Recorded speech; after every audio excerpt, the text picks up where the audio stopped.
মহান স্বাধীনতা দিবসে বীর শহীদদের প্রতি শ্রদ্ধা জানাতে প্রস্তুত হচ্ছে জাতীয় স্মৃতিসৌধ। এই মুহূর্তে সেখানে আছেন সহকর্মী মনির হোসেন, সরাসরি যাচ্ছি সেখানে।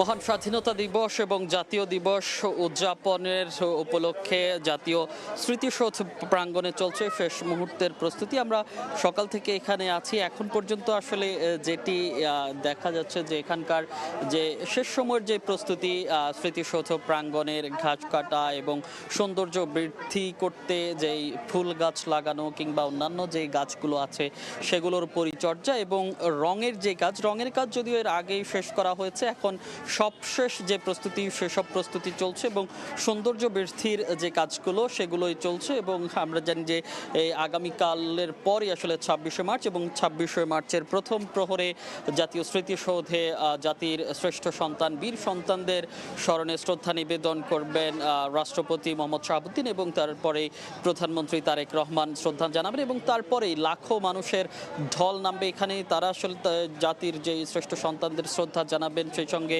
বিভিন্ন রাজনৈতিক এবং কূটনৈতিক ব্যক্তিবর্গ তারা শ্রদ্ধা জানাবেন। তারপরেই আসলে সর্বস্তরের মানুষের জন্য উন্মুক্ত করে দেওয়া হবে এই প্রাঙ্গণ।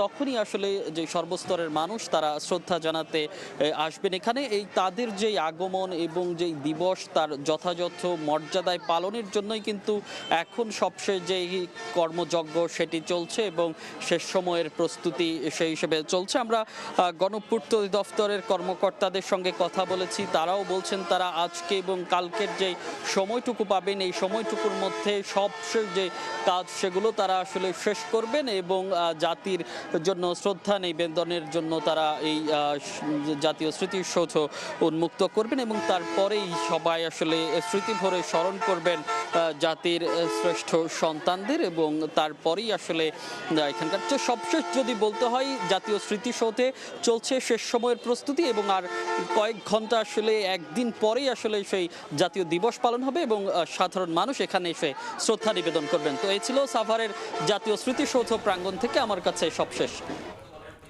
আমরা এতক্ষণ সরাসরি যুক্ত ছিলাম জাতীয় স্মৃতিসৌধে।